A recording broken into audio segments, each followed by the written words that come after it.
بسم الله الرحمن الرحيم. الحمد لله وكفى وسلام على عباده الذين اصطفى. الصلاة والسلام على سيد المرسلين سيد الرسل وخاتم الأنبياء وعلى آله الأصفياء وأصحابه الأتقياء. أما بعد، قال الله سبحانه وتعالى: ما أصاب من مصيبة فبما كسبت أيديكم ويعفو عن كثير. صدق اللہ العظیم. محترم ناظرین، السلام علیکم ورحمۃ اللہ وبرکاتہ.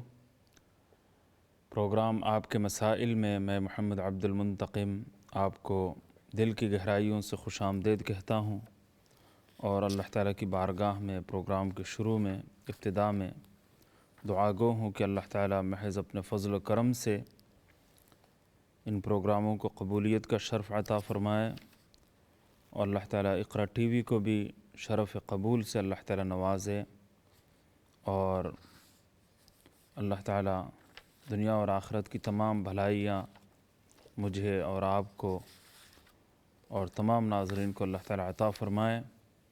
ہر قسم کی پریشانی سے، وبا سے، بلا سے اللہ تعالیٰ ہماری حفاظت فرمائے. محترم ناظرین،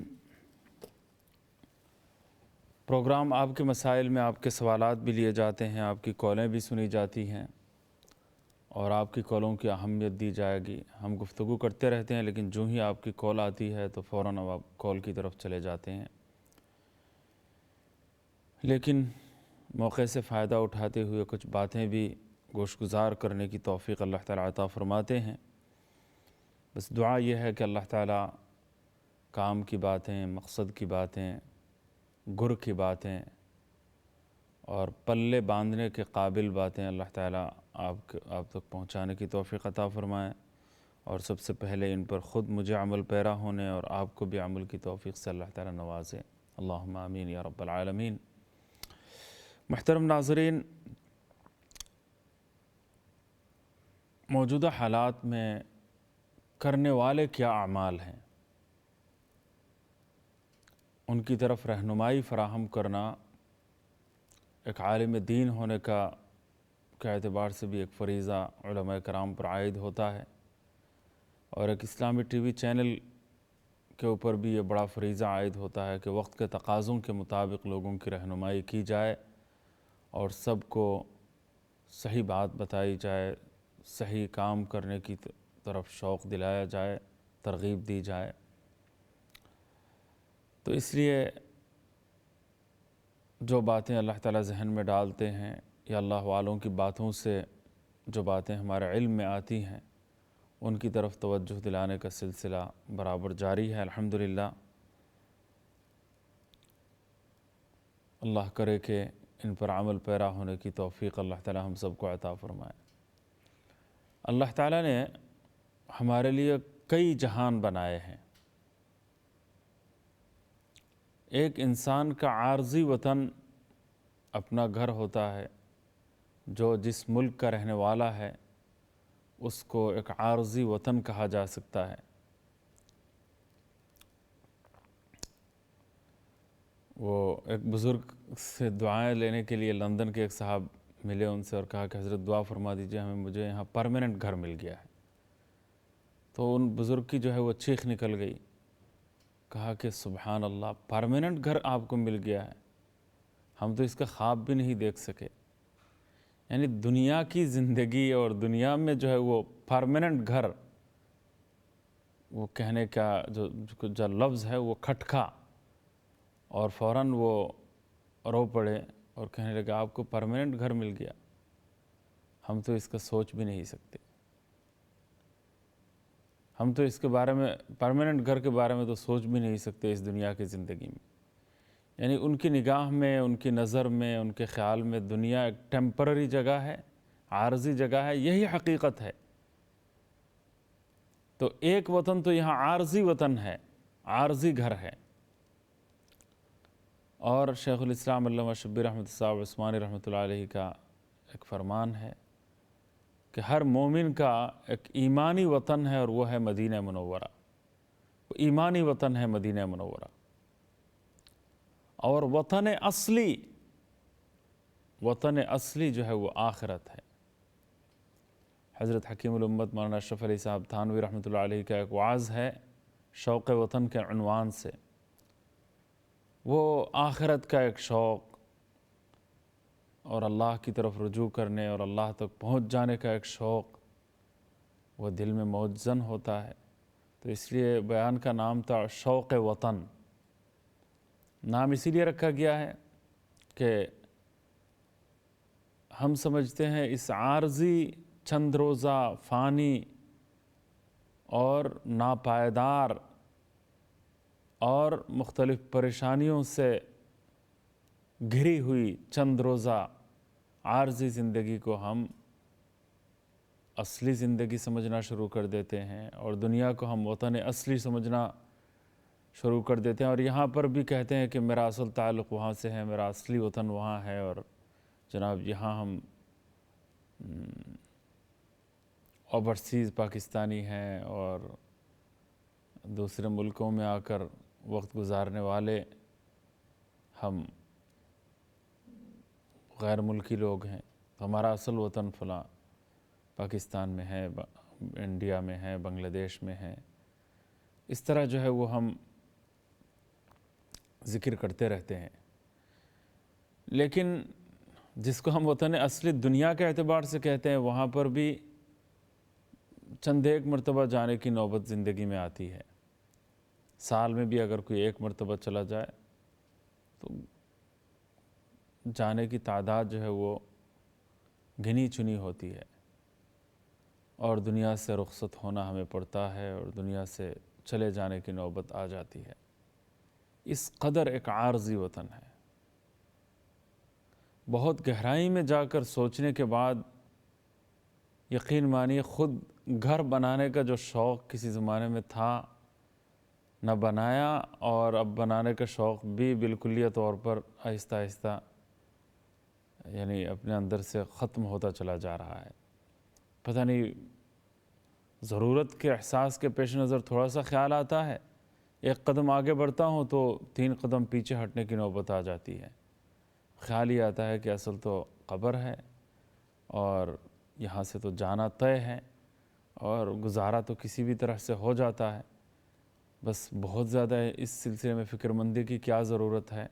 نہ بھی ہوا تو بھی کوئی حرج نہیں ہے, ہو بھی گیا تو یہ ایک وبال جان ہے. اس کا مستقبل کیا ہے, اس میں کتنا خرچہ ہے, کیسے ہوگا, اس میں بڑا خرچہ آئے گا. تو بھاری بھرکم خرچہ کر کے لوگ اپنے مکانات اور محلات کی تعمیر کرتے ہیں اور پھر اس کے بعد جو ہے اپنے ملکوں میں یہ کام کرتے ہیں اور عالیشان محلات کی تعمیر کا ایک لامتناہی سلسلہ ہے جو چلا ہوا ہے. لیکن حساب جب لگایا جاتا ہے کتنی مرتبہ گئے تو پتہ چلا کہ 8 مرتبہ, 10 مرتبہ, 15 مرتبہ, 20 مرتبہ چلے گئے زیادہ سے زیادہ. کچھ دنوں کے لیے رہنے کی نوبت آئی, بس زندگی ختم. اس کے بعد جب جاتی ہے تو لاش منگوائی جاتی ہے یا پھر یہاں لاش دفنا دی جاتی ہے اور مکان کی جگہ پر پڑا رہتا ہے اور ساز و سامان یوں اس کو لے کر رشتہ دار آپس میں لڑتے بھڑتے ہیں اور ایک عجیب کیفیت ہوتی ہے. لیکن اصلی وطن حقیقت میں آخرت ہے. اللہ تعالیٰ اس بات کو سمجھنے کی توفیق دے. میں یہ جو مقدمہ میں پیش کر رہا ہوں, اگلی باتیں جو اہم ہیں وہ آپ کی خدمت میں پیش کروں گا انشاءاللہ. ایک کالر کی جانب چلتا ہوں. السلام علیکم. السلام علیکم. وعلیکم السلام ورحمۃ اللہ وبرکاتہ. جی کیا کہنا چاہتے مفتی صاحب, مجھے ایک کوشچن پوچھنا ہے کہ جب کوئی فوت ہو جاتے ہیں تو وہ کہتے ہیں کہ 2 سپارے آپ پڑھ دیں, 4 سپارے مانچسٹر والے پڑھ دیں, 3 سپارے گرین اسٹریٹ میں رشتہ دار رہتے ہیں وہ پڑھ دیں.